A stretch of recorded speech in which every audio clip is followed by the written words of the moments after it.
extended team fight ang habol dito ng Onyx Philippines. Kaya lang, dahil may valid Yuzhong, tapos may yung Irithel. So yung burst damage na meron yung side ng RSG, medyo enough yun to counter out the Netherrealm ng OG. Makikita natin, makikita natin kung paano ang pagbawi ng magkabilang kumpanan, RSG and Onyx Philippines para sa game number 3. Ngayon, medyo binibilisan actually ng Onyx Philippines at RSG. Yoshino. Nagmamadali, Dalawa agad yung nahatak doon. At kaso nga lang may petrify na manggagaling mismo kay Nuts.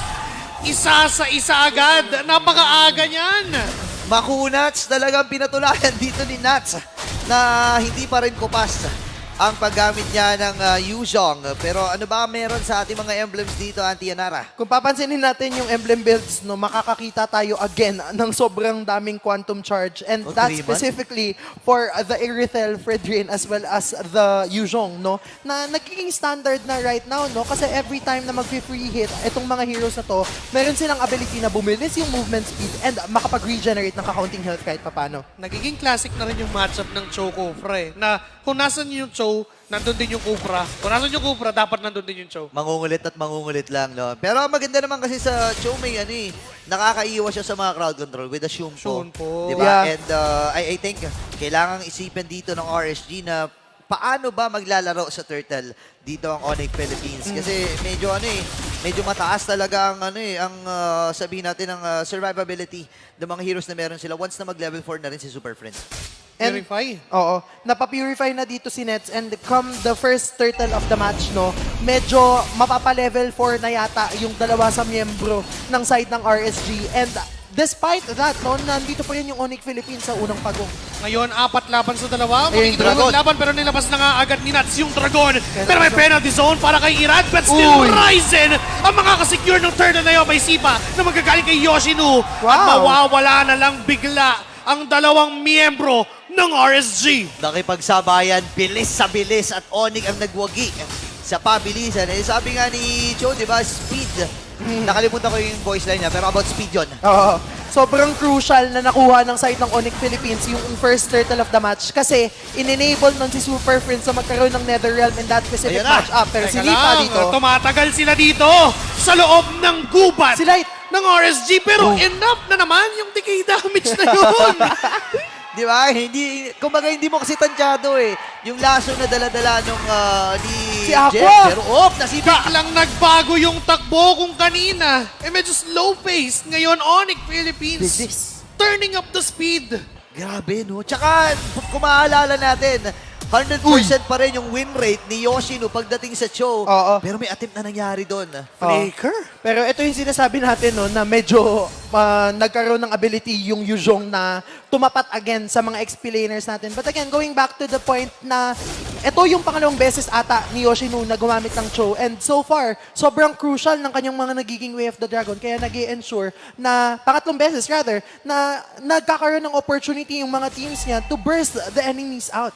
Take off talaga Kung sino yung nasa harap, pwede na kasi in fact, Onyx, meron na naman silang burst potential. Oo, mabilis lang para sa kanila, no? Kaya lang, ang nakikita natin ngayon kasi, base dito sa nangyayari, RSG, sila dapat yung nauuna Alam nila na alam nila na may kakayahan sila Pero Nets dito ay napapurify muli. And yun lang pala yung goal nila, papurify yun itong si Nets. Dalawang beses nang nangyayari to and sa pag-up ng second turtle of the match, crucial to and alam to ng side ng RSG. Pero si Super Friends mukhang susubukan niya talagang bigyan. Nanggugulo lang talaga, no? Yoshino, nagiging effective din yung ginagawa niya na pagtambay sa mga bushes na kung saan pwedeng pagsimulan ng laban mula din sa RSG. Pero Irad ay papasok. Hawak naman nila yung turtle. Ay, May penalty zone na hindi natama. naipit Nandiyan yung talon ng magagaling kay Lai. Pero Super Prince ay kumasa na kanyang Netherrealm. But still rise with the retry for the turtle. Way of the Dragon para kay Light. At siya yung makukuha doon sa pagkakataon. May Bumubula kay Super Prince! Pero not enough pa naman yung damage ng Onyx Philippines. Ang ganda ng ginagawa ng Onyx Philippines kanina, no? Medyo hesitant tayo dito sa Faramis pick na to. Pero nakikita na natin yung essence niya now with that Shadow Stampede. Nakikita natin na kapag nag-overextend yung side ng RSG, I can pull you back. Dito ka muna sa tabi ko, ang kulit mo eh. At saka ano no, kumbaga pag ito kasing hero na to itong si Super Prince or itong Paramis, mas gusto niya na magkakasama ko. And Yeah. those hero composition na meron ng RSG, may tendency talaga sila magdikit-dikit di ba? Oo, nature ng heroes ng RSG na magsama-sama kasi ang taas ng kakayahan nila when it comes to team fights. Yeah, and yung Ghost Bursters talagang mamamaximize dito ni Super Multiplier, Prince. no? And ngayon, wala na mga energy shields para sa ating mga Torre. And 2.1k gold lead para sa Onyx. Pero ang RSG, masasabi natin na nasa magandang posisyon pa rin sila. Kasi lagi nilang tinatambay itong si Nets at hindi nagiging para may si sipa. May ihahatid sila papunta kay Super Prince sa atake Ayun. nilang muli. Unti na lang yung buhay ni Iran at si Gem pa nga ang makakakuha ng kill. It's a mega kill for the Hidden Gem. The hidden gem is no longer a hidden gem. Nakikita natin na ang ganda yan on point lagi. Yung Way of the Dragon coming from Yoshino, laging may 3 hanggang 4 na miyembro ng kanilang kupunan na nandun. Kaya naman nababurst down lagi yung mga kanilang kalaban. Hindi na nga niya kinailangan mag-flicker doon. Na-burst down pa nila yung junglers ng kanilang kalaban. Yeah, ang ganda ng, hindi kasi siya yung hesitant eh. Yeah. Nabitawan yung Yeah. kanya penalty zone. Di ba, isang beses, hindi tumama yung penalty zone. Pero okay lang eh, nag-reset siya. Sabi niya, okay lang, hindi tumama yun. May mga next na penalty zone pa naman ako na inalatag. At ngayon, with the 4, sitting in 4-0. Ayun! Another Way of the Dragon Grabe. para sa tunay na dragon ni Nats. 6-7-2 rather for Onyx Philippines. Talagang binibilisan ng Onyx Philippines dito. Hindi nila hinahayaan na ma-activate yung Task Force RSG. Look at that multiplier. Kalahati kagad buhay na Eman.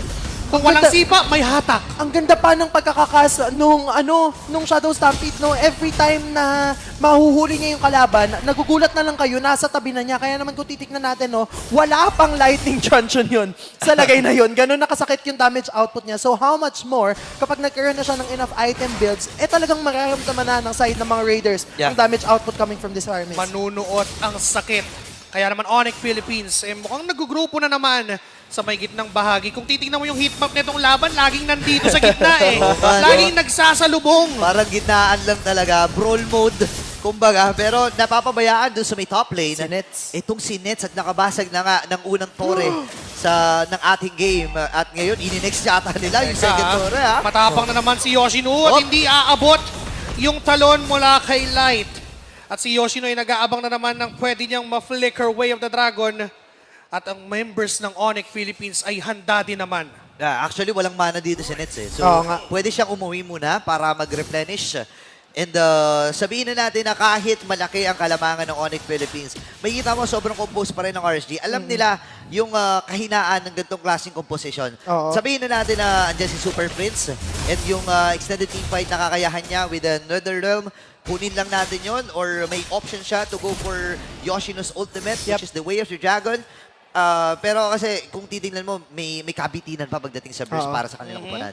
Sa totoo lang at this point in time, no, kailangan lang hulihin ng RSG yung mga nagsiset up for the side of Onyx. Kahit yun lang muna, either si Yoshino or si Gem. Kapag na-burst down na nila yung dalawang to, wala na silang masyadong magiging problema eh. Oo. Kasi kaya nila agad i-proc yung NetherRealm coming for Super Prince. Tapos kayang-kaya nila agad napabawasan yung ultimate na yun. Kumbaga, ibig mong sabihin dito, one at a time lang, Yup. no? Kahit baby steps lang. Uy. Oh, Sumipa agad si Irad. Oo. Papalayo nga lang at medyo na mali ng anggulo. Kaya naman alam ng RSG Philippines, pre walang sipa talaga to. to, ha? Lord to, ha? Nagsasayawan na naman ang dalawang kupunan. It's Ryzen and Irad na nandoon Si sa Light. loob ng dance floor. May ton, may energy eruption. Tumalon pero wala Ay. natamaan si Light. Pero the flicker penalty zone na magbubula kay Gem. Sakto sa 3 yun. Kaya si Light ang mapaparusahan. May yakap na kokonekta kay Ryzen. Nandyan yung dragon sa taas na hinihintay nating bumaba. Pero mukhang Onyx Philippines pa rin ang makakakuha ng kalamangan doon. Wala yung setup na inaantay nila kay Light and pwedeng samantalahin na oportunidad dito para sa Onyx Philippines at bilisan na kunin itong unang lord ng ating game. Grabe.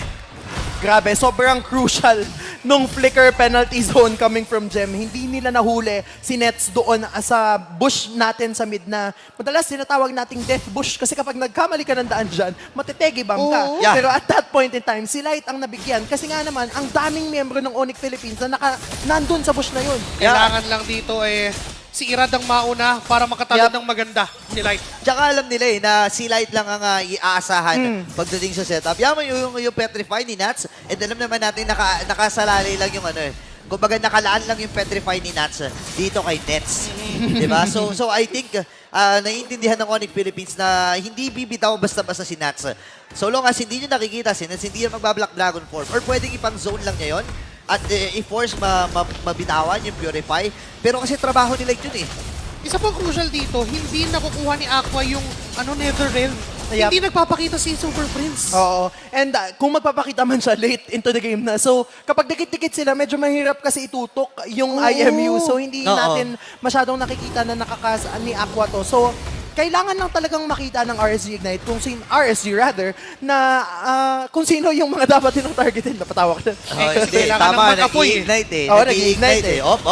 Meron na naman dito kumaambang sipa mula kay Yoshino pero Torre muna ang uunahin ng Onyx Philippines. Pero look at the position of Light. Yup. Ito na naman yung flanking tank. Oo. Exactly. Nag-aantay na naman ng mga tatawid kasi ina-expect niya na eh. Kapag available yung purple, malamang pupuntahan niya ng Onyx kasi in terms of map control, nasa kanila na talaga. Pero nakatunog dito si Light, hindi na siya susubok kasi sobrang dami. Yeah. 4 na members mula sa Onyx ang nagkukumpulan and any moment ay pwede siyang i-take down. Oo. And kung papansinin natin yung ganong movement coming from Light, no, hindi pa nag-regenerate again yung immortality niya. So, kapag nag-fail yung ganong movement, sobrang dali niyang i-punish. Especially kapag si Yoshino ang nakapag-Way of the Dragon sa kanya, hindi na nag-hesitate yung side ng Onyx Philippines na i-burst down kung sino man yung maharap sa side ng RSG kasi alam nila, enough na yung damage output nila just because Nets already has 9.2k gold. Yeah, bilin din kasi siya sa kids eh. Kasi kung makikita natin, first item niya, emo kagad Yeah. eh. Doon naka-tough boots lang siya eh. So, may kabitinan and talagang masakit na itong si Nets, no? With that 23k na damage, talagang yung mga bola na sinisipa niya, bumabakat na sa mukha. Pero yung number 1, si Gem. Oo nga eh. Diba? 27k damage dealt. For Ate Rizla, doon mo makikita na nag-gravitate yung rotation ng Onyx. Dapat laging kasama si Gem. Yeah. And ang crucial nga, as we've mentioned before, ng mga penalty zone combo coming from Gem. So, kailangan maging cautious and wary ng side ng Raiders na iwasan yung ganun. Yeah. And at the same time, i-punish si Gem kapag nakas na niya yung penalty zone niya. Yeah, Lord na Luminous ang pag-aagawa ng RSG at ng Onyx Philippines. Pero mauuna na si Ryzen.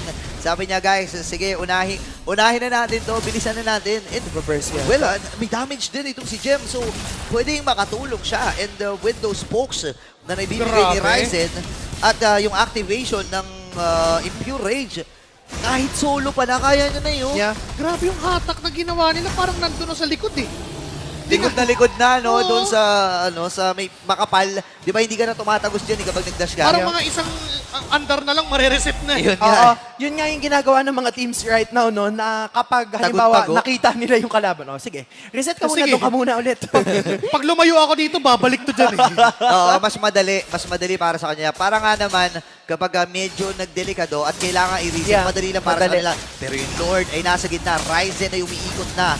Voided back sa Shield Unity. Set up na ba ang aabangan? Papasok na nga pa sila. Another Lord. Another chance to take those turrets down. Another chance to end the series para sa Onyx Philippines. At ngayon, na hindi pa rin naman nababasag yung inhibitor turrets ng RSG. Yoshino ay may kakayahan talagang gawin yun kasi Shun po out, Yeah, Kid Kundo Mabilis in. lang eh. Kaya-kaya niya eh. Pero ang kailangan natin abangan dito, yung flicker and penalty zone ni Gem. Alam nila na, okay, medyo malalim. Medyo kalmahan muna natin. Kung sino Aray! na nagamit. Ang Pero ang sakit na ng damage, ha? Yung Ghost Bursters na nanggagaling kay Super Prince. Tapos dikit-dikit pa yung RSG. Ibang klase na yung pinapamalas dito ng Onyx Philippines. Pero makikita natin yung puso na dala-dala ng RSG. Hindi sila sumusuko, hindi sila bumibitaw sa pagdepensa. And the Yoshinu, look Yeah. at that. sobrang layo na niya doon Oo. sa kanyang mga kasama. And ganun siya ka-confident sa dala-dala niyang sabihin natin na kakunatan. Oo. And alam niya hindi siya basta-basta matitake down. Ang ganda din ng lane management na ginawa ng mga Raiders in that specific Lord na kung saan yung mga side lanes muna nila yung inuna nilang i-push. That Basic way, muna, no? pag lumalim na yung Lord towards that mid lane, edi kayang-kaya na nilang i-burst down. Defable. And again, yung win condition ng side ng RSG ay mag-activate si Eman. So that's probably gonna take another 2 to 3 minutes and kailangan lang nilang mag-hold on until that specific moment to be able to turn things around. Parang ano yan na, hold on. Really hold on. Tama. Yun lang eh. Yun Oo, lang ang hold- kailangan. Kailangan muna nilang ingatan ng isa't isa. And actually, medyo nagdadalawang isip din kasi ang RSG, no? Kasi, again, Nets dito with the Purify, kailangan ang goal nyo muna ay ma-activate at magamit niya yung Purify bago magbuhos ng mga skills Yeah. dito ng RSG. And yun yung goal ni Light. With the Tyrant's Revenge, pwede niyang abutin. Kasi para sa akin, nakakapaghinayang gamitin yung Black Dragon Form para lang mapindot yung Purify ni Nets. Kasi ang dami mong pwedeng kasunod. At baka ikaw pa yung mabigyan if ever na hindi mo ma-takedown itong si Nets. Yun nga eh, easily punishable. Kasi sobrang vulnerable ng Dragon kapag Yeah. lumilipad lang. Alam mo yun yung wala kang nagagawa. Sisipa-sipain ka lang ni Oo. Nets eh. Abot yung bola eh. Yeah. Pataas yung sa iba eh. Masakit na yung damage output coming from Nets kasi kung titignan natin kanina, no, siya na yung highest gold. Essentially meaning nito, ayan, Windtalker na. Windtalker. For sure, nagbenta na yan ng boots. Yan na yung ano niya, pang-anim. Kasi yun naman talaga eh, kapag gold laner ka, no, may time na ibebenta mo na yung boots mo para makapag-build ka pa ng additional item. At saka doon pumapasok yung quantum charge eh. Yeah, Oo. Kumbaga parang hindi mo na kailangan ng boots dahil may extra movement speed ka dahil sa activation ng quantum sakit charge. ng heal. Tingnan mo naman, Aray ko napakabilis. 900. 2K. Binilangan ko parang mga ano lang eh, less than 10 seconds. 2K kada hampas. Oh my G, Nets dito. Sobrang katinain. Kailangang iwasan ng RSG na yung mga squishy heroes nila ay Yeah. matamaan ng mga bola. Ano yung balls of... ano yung Balls of burning fire. fire. Ano yun? Raging balls of fire. Raging balls of fire. Saka, grabe yung attack speed, parang mga 1.7 kicks per second. Wow, grabe Iba naman. ka talaga, no? Ang galing mo na pala mag-math. Oh, binilang ko eh. Pero ito na, 2-8 yung ating score. Lamang ng malaki ang Onyx Philippines in terms of goal. Hala. Pero depensa ang gagawin ng Mukhang- RG. Sinasalubong nila, medyo delikado to ha. Masyadong mataas yung Si Yoshino. pinagdedepensa nila, pero si Yoshino ay hindi na ituloy. Ayan na! Pero yung penalty zone na naman na magmumula kay Si Jets, Nets. if all else fails, Si Nets. siya na ang bahala. Kaso merong mga Netherrealm na nilalapag. Wala pa rin nawawala, kaya yung Torre. Pero si Irad, ang unang casualty at Onyx Yun! Philippines, may hatak na naman na magmumula dito kay Super Sinats. Prince. Aray, ang Tatlo sakit. na lang para dumepensa kasi si Aqua ay umuwi na. Pero mukhang apat saban sa apat. Aray! At naku, si Aqua ay mawawala na rin pala. Pero again, the penalty zone. Anong oras na rin kasi? It's Onyx time! That winning moment is brought to you by our first sponsor, FWD Life Insurance. What a